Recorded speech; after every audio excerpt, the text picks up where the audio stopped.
नमस्कार मंडळी, कसे आहात सगळे? आय होप तुम्ही मस्त आणि मजेत असतान.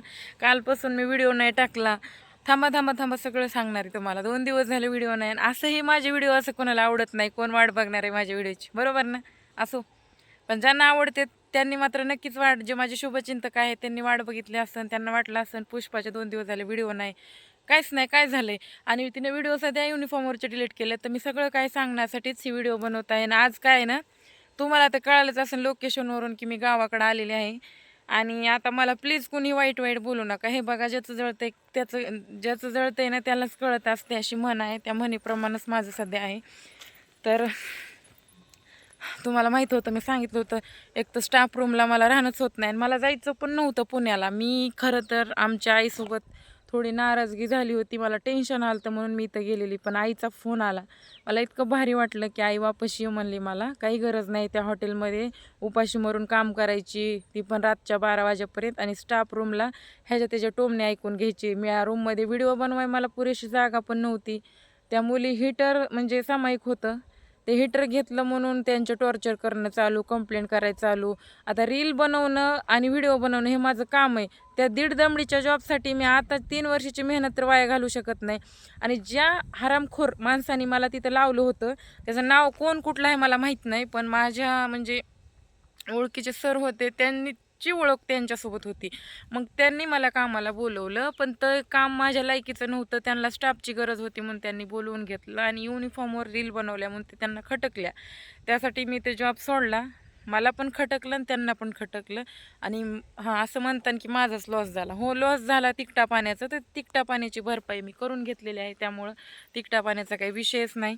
मी माझं भरपाई करून घेतली. आणि बघा, आता आईला दिवसभर हरभरं काढू लागितलं मी, आणि आता घरी आले, पाणी भरणं चालू आहे. आई म्हणली पुढं जा, आताच आले बघा. शिळी पण नेली होती आज.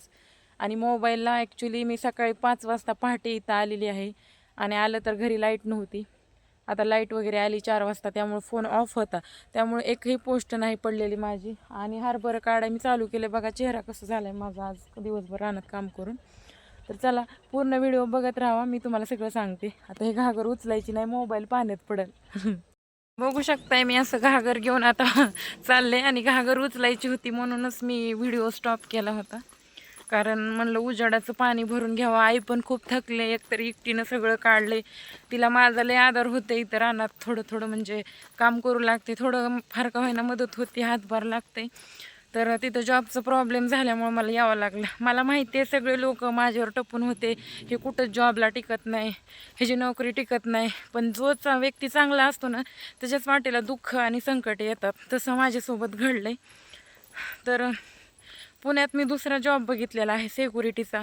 रूम वगैरे बघायला सांगितलेली, पण म्हणजे हडपसर साईडला कालच बघत होते, पण लगेच भेटत नव्हते. त्यामुळे वापस आले जॉब फिक्स करून. परत 1 तारखेला वापस जायचे, तोपर्यंत हरभर वगैरे काढायचं होईल म्हणलं.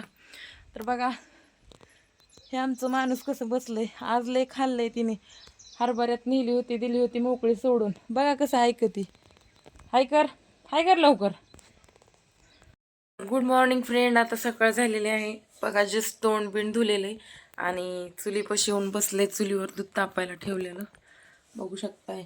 आणि आता चहा पण प्यायचा आहे. आईने ऑलरेडी चहा करून पिलेला आहे बघा.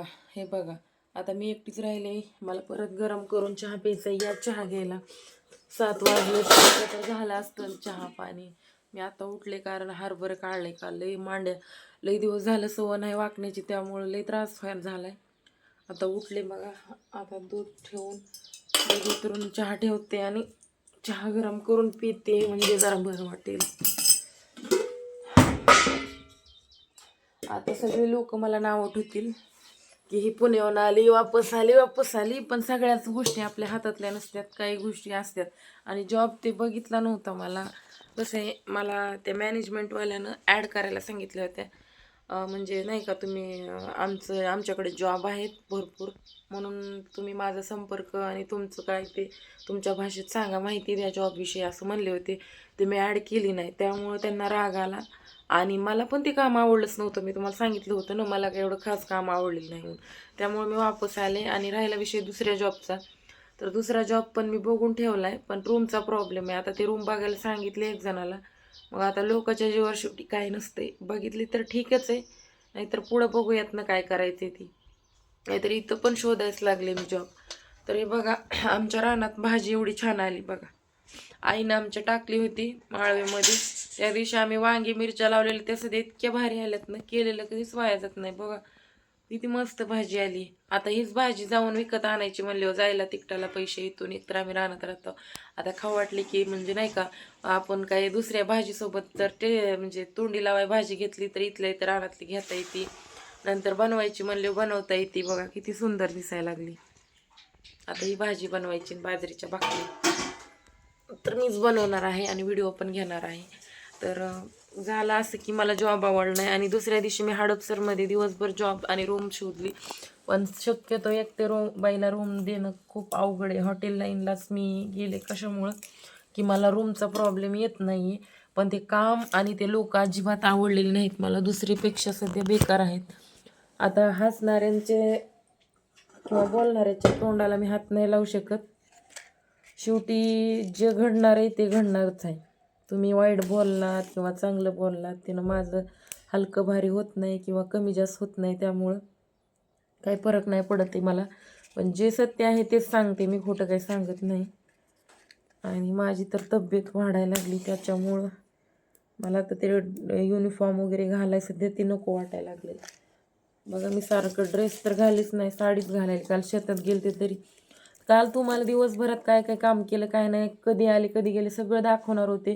पण मी लई परेशान झाले होते, कारण मला वाटत होतं की मला दुसरा कुठेतरी जॉब भेटावा, पण तसं काही झालेलंच नाही. त्यामुळे मी व्हिडिओज बनवला नाही, माझा मूडच नव्हता व्हिडिओ बनवायचा. सगळं हे शिक्षण कमी असल्यामुळं झाले. आणि वेटरचं काम मी शिकले. मुली मॅनेजमेंटचं म्हणजे नाही का, कॉलेज करून नंतर डिप्लोमा करतात मॅनेजमेंटचा, तसं मी काही केलेलं नव्हतं. हेल्परमधूनच स्टुअर्ड बनलेले. आणि आता कॅप्टनची सध्या पोस्ट मला मिळणार होती, पण तसले बकवास हॉटेल मला पुढं आले का मग हे असं होते. मला आवडत नाही तिथले रूल्स. असे स्ट्रिक होते की हद्दपार स्ट्रिक. आणि 12-12 वाजेपर्यंत ड्युटी करावं लागायची, 1 पण वाजायला रूमवरती जायला. त्याच्यामुळं ते नकोच म्हणलं, आले गावाकडं. शेवटी हो का, एक पर्याय तुटला म्हणजे हजारो पर्याय असतात आपल्याकडं, काही ना काही होईलच. आणि तुम्हाला सांगाय, तुम्ही हसलाय किंवा नाही हसलाय, शेवटी पब्लिसिटी आहे माझ्याकडं. तुम्ही लोक सगळे माझे व्हिडिओ बघताय, त्यामुळं मला ना काही फरक नाही पडत तुम्ही काय म्हणताल ते. पण सगळ्यात मोठा दुश्मन रावण, ज्या माणसासोबत लग्न झालं तर तोच आहे. त्यामुळं मी व्हिडिओ टाकला नाही. तो काय एक बोलत नाही. आता मी तुम्हाला सगळी स्टोरी सांगणार आहे हळूहळू. तुम्हाला त्या दिवशी म्हणलंय ना, आत्ता पण म्हणलंय, सांगणारच आहे. माझे डेली रुटीन आणि डेली व्लॉग हे तुम्हाला दाखवणार आहे. आणि तसंही माझ्याकडं टॉपिक नव्हता, तर आता टॉपिक येणार नवीन, कारण अनुष्काला दादाला सुट्ट्या लागणार आहेत. त्यामुळं माझ्याकडं अनेक टॉपिक येत. त्यांना काय खायला आवडते, काय नाही आवडत, ते कसं बोलताय, कसं राहताय, कसा अभ्यास करताय, हे सगळं मी तुम्हाला दाखवणार आहे. माझं सध्या डेली रुटीन आणि रेसिपी हे सगळं दाखवणार आहे. त्यामुळे चॅनेलला सबस्क्राईब करून घ्या. आणि मी एक न्यू चॅनेल काढलेलं आहे, डी पुष्पा. तिथं सध्या माझी स्टोरी सांगितली जाणार आहे. तिथे पण जाऊन तुम्ही सबस्क्राईब करा. आजचे दिवस मला टाईम नाही. आज हरभर काढून तेवढं गोळा करून झालं की मग मी मोकळी झाले. मी लिंक आहे ना ह्या डिस्क्रिप्शन बॉक्समध्ये देते, आणि इंस्टाग्रामला पण देणार आहे. तर सगळ्यांनी सबस्क्राईब करून घ्या आणि सपोर्ट करा. तर बाकी करते आता चहा गरम. चुलीवर बघा कसं दूर निघायला आणि झाड पण लागणं झालंय. तर चला, तुमचे मत तुम्ही नक्कीच मांडा. आणि विनंती आहे की कोणीही मला वाईट बोलू नका, कारण ज्याची त्याची परिस्थिती ज्याची त्याला माहिती असते. प्रत्येक गोष्टीचा सामना मलाच करायचा आहे. मग आयुष्य हे मलाच काढायचे, पैसा पाणी मलाच मिळवायचं आहे. व्हिडिओच्या माध्यमातून असेल. आता जॉबचा त्रास तसंच होईल आहे. हे व्हायला नव्हतं पाहिजे, पण होईल आहे.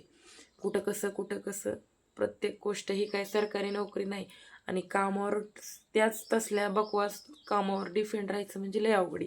पुण्यासारख्या शहरात राहणं सध्या खूप कठीण आहे. रूमला भाडं 5,000, खाण्यापिण्याचा खर्च जाते 5,000, पुन्हा ॲटो भाडं जाते 1,000 रुपये. मग काय 2-4 हजार रुपये फक्त शिल्लक राहतात, 15,000 पेमेंट असलं तरी. त्याच्यामुळे मी हॉटेल लाईनला गेलेली आणि तिथं ते तसं झालेलं. तर बघू आता 1 तारखेपर्यंत रूम भेटली तर ओके, नाही तर इकडंच आसपास बघणार आहे.